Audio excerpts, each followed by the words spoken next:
Rahim. My dear students, I am Rabia Akram, Assistant Professor in English, going to discuss with you the poetry of P.B. Shelley.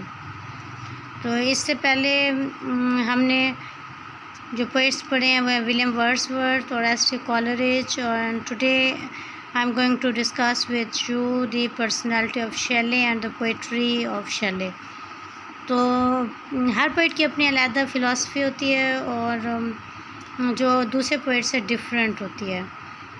तो philosophy का मतलब होता है deep thoughts होते हैं. ये इसका टाइम पीरियड देखें, लिखा हुआ है 1792 to 1822. तो आप देख सकते हैं ओनली 30 ईयर्स इसकी एज थी. Second race of the romantic poets में ये एग्जिस्ट करता है, P.B. शेले. और इसकी कोई डिस्क्रिप्शन इसके बारे में लिखी हुई है, कौन कौन सी बुक्स इसने लिखी थी, कब कब लिखी थी, ये लिखी हुई हैं. जो मैं आपके साथ डिस्कस कर रही हूँ कि जो P.B. शेले है, जो इसकी पोइट्री है और वो इस तरह से डिफरेंट है कि P.B. Shelley is known to be a revolutionary poet. P.B. Shelley को रेवोल्यूशनरी पोइट कहते हैं. और जो इसकी पोइम्स हैं उसके अंदर रेवोल्यूशन और चेंज की बातें हैं.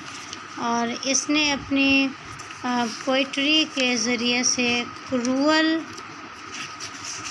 रूलर्स को ये मैसेज दिया है कि जो उनका रूल है वो हमेशा नहीं रहेगा, वो ख़त्म हो जाएगा सूनर और लेटर. लेकिन जो क्रूअल्टी उन्होंने की है, जो एग्रेशन उन्होंने अपने पीरियड में किया है, वो हमेशा रहेगा. तो अपनी पोइट्री के ज़रिए से वो रेवोल्यूशन की बातें करता है, चेंज की बातें करता है. Second race of the romantic poet से ये P.B. शेले ये बिलोंग करता है. और इसकी पोइट्री हम डिस्कस करते रहेंगे, इसकी पर्सनालिटी भी डिस्कस करते रहेंगे, इसके थॉट्स भी हम with the pass of time जैसे जैसे इसकी पोइट्री ज़्यादा ज़्यादा पढ़ेंगे, डिस्कस करेंगे. आज हम अपना फोकस करते हैं ओज़िमेंडियस के ऊपर.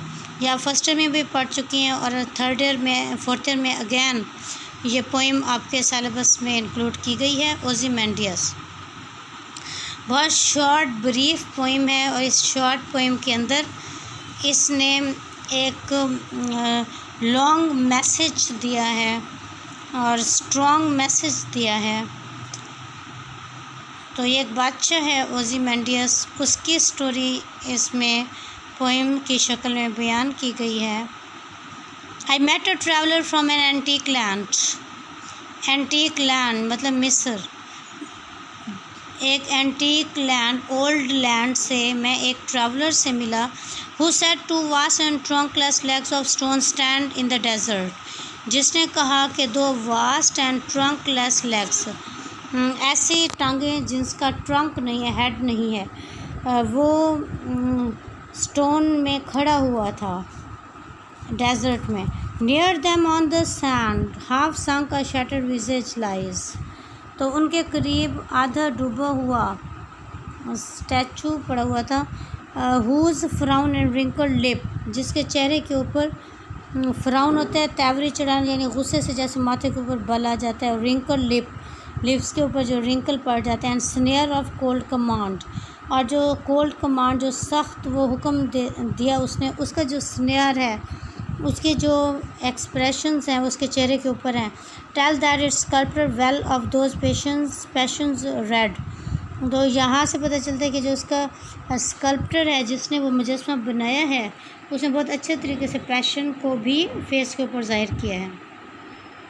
विच एट सर्वाइव, वो अभी तक भी वैसे ही हैं.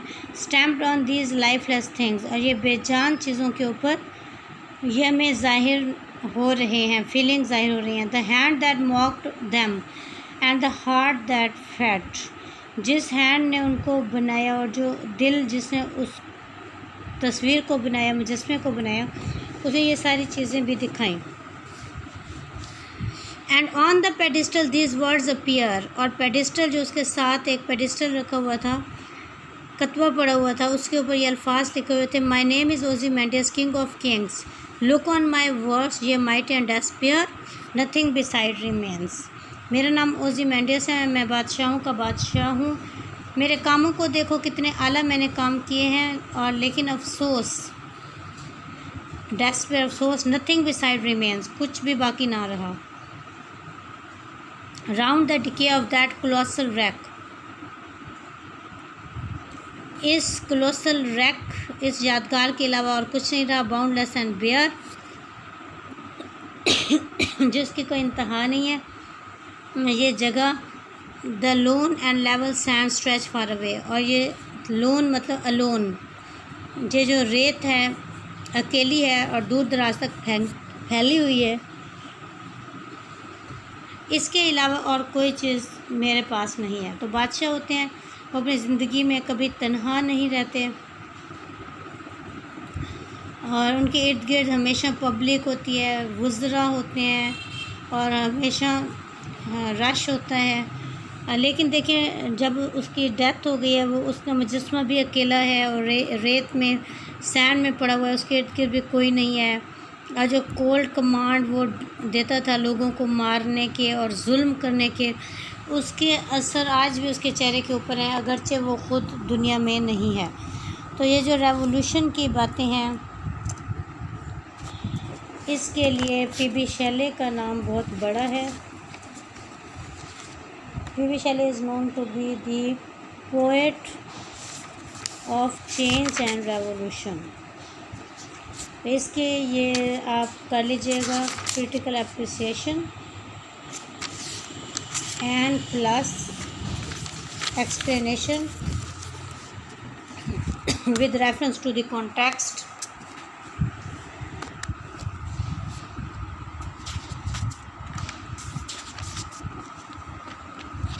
ओज़िमेंडियस की क्रिटिकल एप्रिसिएशन लिखी हुई है। This poem shows the passing of human pomp and show. ये पोएम इंसान के पॉम्प एंड शो, शान और शौकत को, पासिंग मतलब कि ख़त्म होने को बताती है। Tells that glory and greatness, wealth and power all are the slaves of death. ये पोएम बताती है कि शान और शौकत और ताकत और ये सब कुछ मौत के ग़ुलाम हैं। The statue of the king of kings is now broken and neglected. बादशाहों के बादशाह का मुजस्मा आज टूटा पड़ा है और नज़रअंदाज है।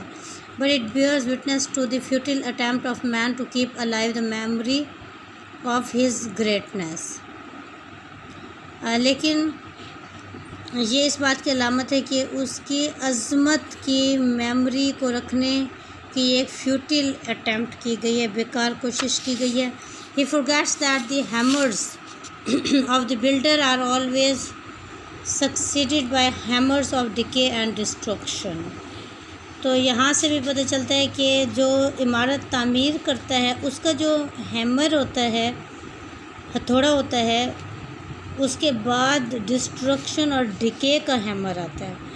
तो आप जितने भी बिल्डिंग उम्दा बना लें, जितने भी अच्छे काम कर लें और जितने भी ताकत शो कर लें, आखिर में डिके और डिस्ट्रक्शन का जो नेचुरल प्रोसेस है उसको हर किसी ने फेस करना है। Once the poet met a traveler who was returning from the ancient land of Egypt. The traveler told the poet of a broken statue that had been in a desert. The statue was of an old Egyptian king Ozymandias. ये देखिए यहाँ पर spelling गलत लिखी हुई है, तो आपने गलत स्पेलिंग नहीं याद करनी। जो असल टेक्स्ट बुक में स्पेलिंग होती है आप वही याद किया करें और वही लिखा करें।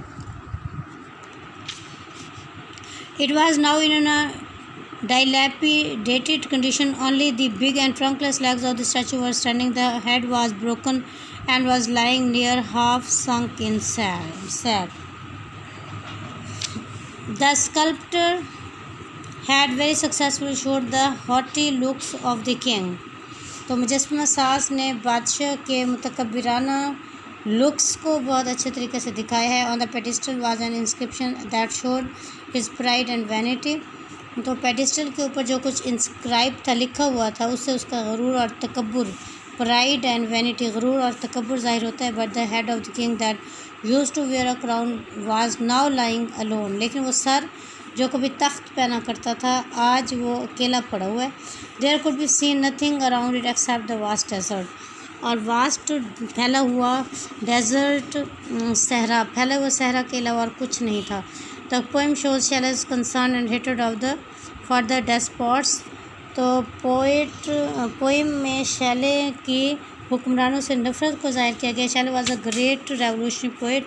शैलो एक बहुत बड़ा रेवोल्यूशनरी पोइट था। He was deadly against oppression and suppression.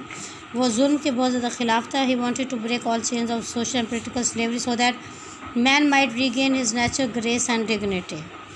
वो चाहता था कि सारी समाजी और सियासी ग़ुलामी की जंजीरें टूट जाएं ताकि इंसान अपनी शान व शौकत को बहाल कर सके। A critic says that liberty of the downtrodden and hope for the oppressed are the things that fire his songs. एक क्रिटिक कहता है कि डाउन ट्रॉडन का मतलब होता है मज़लूम अवाम, मज़लूम अवाम की आज़ादी